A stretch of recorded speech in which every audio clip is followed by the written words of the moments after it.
agreed to. Before I call the honourable member for Maribyrnong, I remind the House that this is the honourable member's first speech, and I ask the House to extend her the usual courtesies. I give the call to the honourable member for Maribyrnong. Thanks, Mr Speaker, and congratulations to you on your re-election to the High Office. Your commitment to this place and passion for civic education to help safeguard our democracy is a powerful example to us all. To be in this place, to rise as a new member for Maribyrnong, is both exhilarating and humbling. I begin by acknowledging the Ngunnawal and Ngambri people of these lands, and from my home, the Wurundjeri Wurrung people of the Kulin Nation.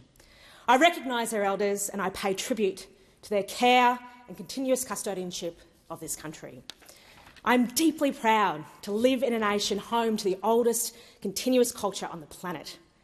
The simple act of welcome to country is powerful, an act of generosity that invites us to listen, learn and reflect on the stories and wisdom of those who have walked these lands for tens of thousands of years.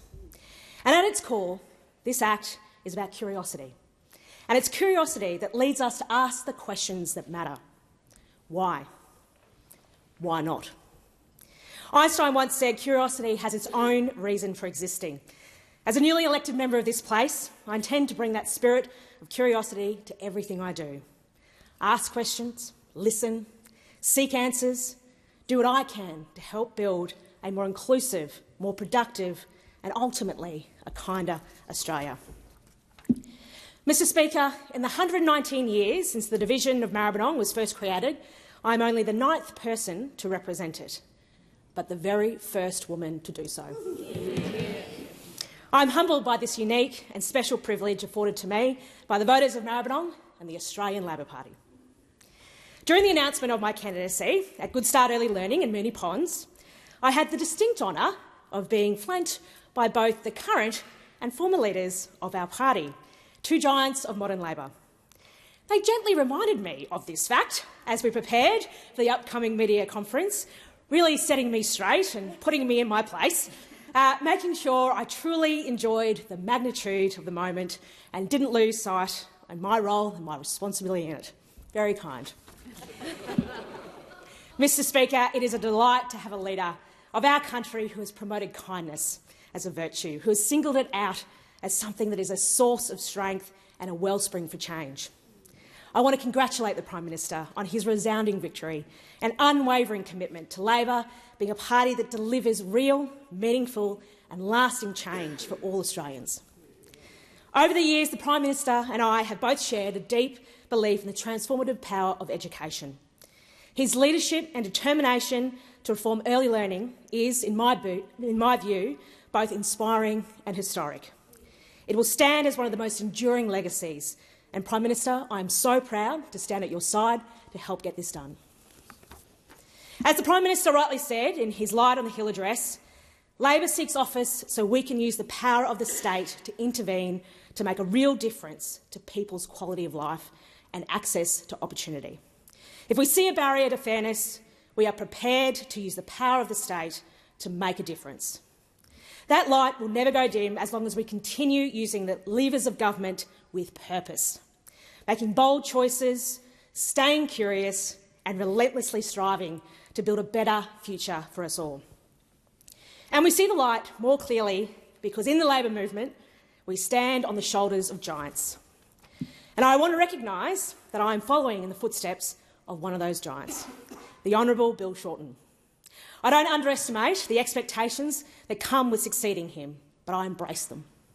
To take on the legacy of one of the greats of the union movement, of the Labor Party and of our nation is a privilege. Bill, to be measured against your dedication to the people of Maribyrnong is an honour I accept with energy and resolve.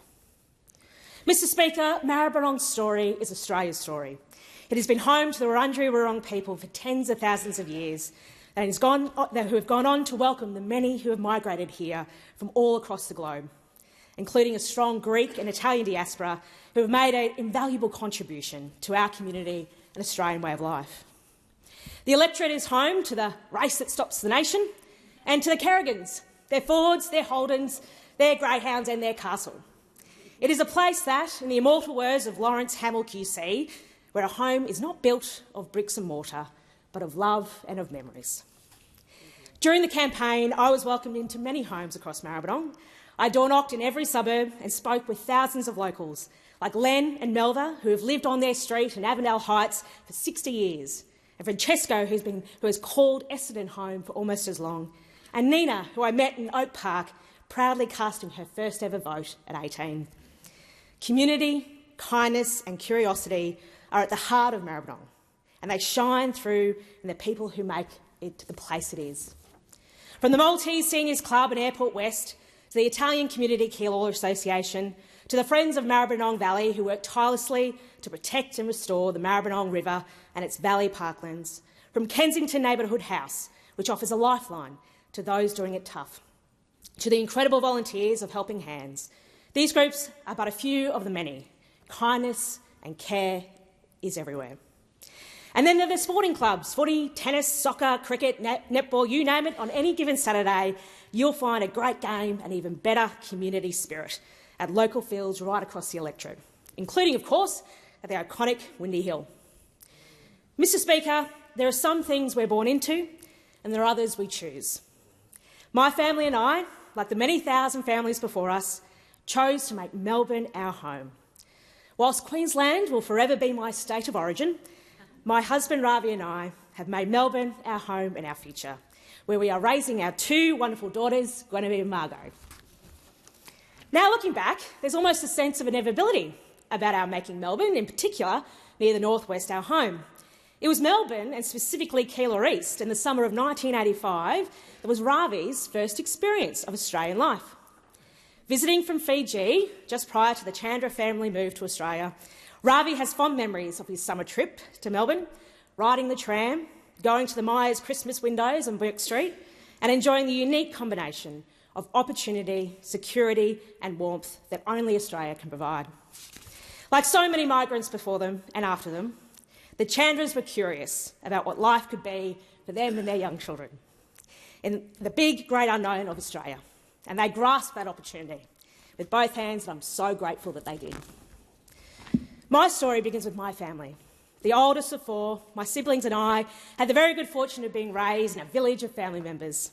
Grandparents, uncles, aunties, cousins. We had a typical and idyllic childhood of big family Christmases, camping holidays and Mario Kart sessions. I'm the daughter of teachers and the granddaughter of working people. My mum's parents were Les and Gwen Winkle. Les was a high school principal who worked across regional Queensland and then went on to play a leading role in advancing senior education in the state as the Director of Secondary Education and the inaugural Secretary of the Board of Secondary School Studies.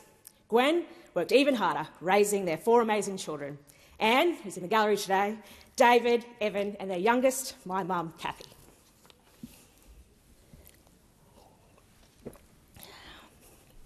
My dad's parents, Bob and Bev Brisky, were originally from Rover in regional Queensland before they moved the family to Brisbane to raise their three children, Karen, Anne-Marie and their middle son, my dad, Daryl. Bob was a linesman, union member, then union official, then state secretary, then national president of the Postal and Telecommunications Union. Thanks to my pa, joining my union was an instinctive act on the first day I started a post-school job at the local Alex Hills Hotel bottle shop.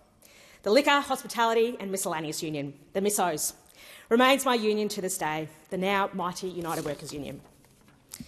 My granddad, Bob Brisky, was also an active member of the Queensland branch of the Australian Labor Party, and no doubt a driving force over my father's involvement in the party and subsequent candidacy in the historic Queensland Labor victory of 1989. My dad, Daryl Brisky, a former teacher, was first elected to the Queensland Parliament as the Labor member for Redlands when Wayne Goss and Queensland Labor swept to victory, ending 32 years of Conservative rule under the infamous Joh Bjelke-Petersen. I was 4 years old, but I remember the euphoria of the night. Couldn't tell exactly what was happening on, but I could sense it was big. My dad represented the communities of Redlands and Cleveland for 17 years, retiring in 2006 when I was 21. I grew up with my father as an MP. His example showed me the real, lasting difference strong, community-focused representation can make. It's no surprise that his influence helped shape my path into the ALP and a lifelong commitment to Labor and the union movement. My mum, Cathy, as a teacher, active union delegate and a passionate artist and actor, and her deep love for the arts and culture has also shaped my politics. Artists channel curiosity into creation, and I'm incredibly fortunate to have a mum who has taught me the value of the arts, not just as expression, but as a powerful force for change. Beyond watching my dad in public life, I remember my own curiosity about politics. What it was and what it meant to me was sparked when I was about 8 years old, in Mr Weir's grade 3 class at Thornland State School. Learning about Australia's Prime Ministers, I remember being pretty indignant that none had been women. I'm thrilled now, though, that Margot, my 8-year-old, can point to a great Labor Prime Minister, Julia Gillard. Not only that, Margot and my eldest Granny are here and witnessing a sea of women from all walks of life. This is a very different parliament to the one I would have witnessed when I was 8, and we're all the better for it. Yeah. With curiosity as my compass, a commitment to helping others has always driven me. In high school, I watched many of my peers struggle with the stress, anxiety and pressures of adolescence. Whilst my school was a great school, like many schools at the time, mental well-being of students was not a key feature like it is today. This gap is what inspired me to pursue child and youth psychology and become an educational and developmental psychologist. My brief experience with the Logan Child and Youth Mental Health Service gave me first-hand insight into how government and community services can work together to provide wraparound care vulnerable children need and deserve. Today, I'm proud to be a part of a Labor government that understands the important power of shaping formative experiences for the better. Our world-leading social media reforms designed to protect the mental well-being and safety and future of young Australians is a powerful reflection of that commitment. My time as the CEO of the Parenthood gave me the opportunity to rally and empower Australian parents to advocate for better paid parental leave, better support for single parents, more affordable and accessible high-quality early learning and care, better and more responsive workplaces. A moment that sticks in my mind was the powerful testimony of an Australian Navy Lieutenant Commander, Sandra Croft, who had joined the Parenthood and through us had the opportunity to give evidence to the Senate committee reviewing the then Coalition's plans to end so-called double dipping on paid parental leave. Sandra spoke with raw honesty about what it felt like to be told by her government she was a double dipper and somehow rorting the system. It was a turning point for me. It made clear just how much decisions made in this place directly and personally affect people's lives. It was then I knew I wanted to take my advocacy from outside these walls to inside. In my most recent time in the union movement, I advocated for workers who care for our communities. Aged care workers, early childhood educators, those who show up every day with compassion, patience and purpose. It was an honour to help elevate their voices and play a part in the historic early learning and aged care reforms delivered by the Albanese Labor government. Now, as a Labor member of this place, I'm honoured to champion the voices of parents and carers, educators, aged care workers, cleaners and factory workers. Representing working people and their unions is a responsibility I carry with pride and conviction. I intend to use my time in here being curious, knowing what I can change and fighting hard to change it. Too many Australians depend on Labor to deliver real outcomes. That's what sets us apart from those who make the promises they never intend or are never able to keep. The Honourable Barry Jones MP, a former Labor member of this place representing Lalor, has previously ascribed a set of principles of strong leadership. These resonated with me. Curiosity and vision, pursuing the unknown and seeking to understand so as to tackle the wicked problems we face. Seeking knowledge from experts. Basing decisions on principles and beliefs. Tackling complexity and rejecting oversimplification. Maintaining flexibility. When facts change, we can change our positions and opinions. having ambition for the long view, the planting of seeds in a garden we may never get to enjoy, being ready to act with urgency, acting with courage and advocacy, being prepared to take the hard decisions and bring people with you, being honest and accountable, clear on what you stand for to inspire confidence and sacrifice, and finally, being concerned for the welfare of others, including those we may never meet, and rejecting the promotion of division as a political strategy. I've seen the years at which we can tear each other down, blame, fight, especially when we're anxious or under threat. It's easy politics to stoke this fear, to further division, to create an us and them. It's harder to meet anxiety, stress and hardship and sit with it, to move others, to earn their trust with credibility and humility. The easy politics of protest and division, outrage over outcome, ultimately solves nothing. Instead, we should meet our communities where they're at, listen, seek understanding and strive to achieve better together. I'm reminded of a great scene from Ted Lasso. Ted uses the phrase, often attributed to Walt Whitman, be curious, not judgmental. He points out how often he is underestimated because people judge without taking the time to learn more about who he is. Ted reminds us that judgment closes us off, but curiosity opens us up. In a strong community, curiosity builds bridges, judgment builds walls.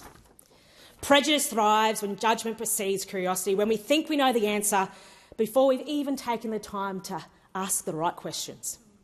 We condemn ourselves to the same mistakes if we don't use our curiosity to unearth new information, identify new ideas and ultimately create new solutions. So let us be curious, not judgmental. Act with empathy as we bring people with us to collectively take on the challenges we face. Deputy Speaker, I'm fortunate to have had so many in my life whom without I would not be here today. Firstly, to the Labor Party branch members of Maribyrnong, so many stalwarts of the party committed to its purpose and collective vision to make life better for working people. Thank you. To the mighty trade union movement, to the union members of the ETU, the AMWU, ASU, CPSU, FSU, HACSU, TWU, AWU and the SDA, and in particular to my union, United Workers Union. A huge shout out to the cleaners, security guards, food and beverage manufacturers, logistic workers, and of course aged care workers and educators. I'm so incredibly proud to be a member of UWU. I want to especially acknowledge Gary Bullock. Thank you, Gary, for believing in me and seeing in me a true advocate. Your commitment to Labor, being the party of working people, ensures we all stay focused on this important work. You have supported me and my family through highs and lows for well over a decade now. Thank you. To my other fellow UWUs, Dom Rose, Aaron Jones, Belle Little, Cara Anderson, Paddy Keys McPherson, Felix Sharkey, Jackie Woods, Greg Moran and Jake Arello, and my past work colleagues who have now become my colleagues again, Member for Chisholm, Verena Garland, and Senator Karen Grogan. To others across the Victorian Labor Party who have welcomed me with open arms, Kat Hardy, Juliana Chogogovich, Michael Watson, Tony Piccolo, Steve Stakos, Alan Griffin, Steve Demopoulos, Tim Richardson, Dylan White and Ingrid Stipp. It's an absolute pleasure to work with all of you. To my amazing campaign team, led by the formidable and unflappable Connor Grant. Thank you for everything you all did during the campaign and the amazing work we'll get to do for the Maribyrnong electorate. Deputy Speaker, politics, like many male-dominated professions, has not always been welcoming of women.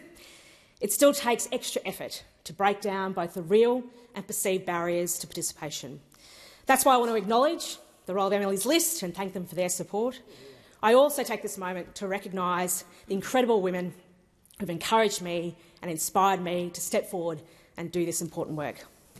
To Laura Fraser-Hardy, Emily Taylor, Nita Green, Alana Tibbetts, Jackie Trad, Cynthia Kennedy, the new member for Moreton, Julianne Campbell, to Nicola Hazel and Fiona Sugden.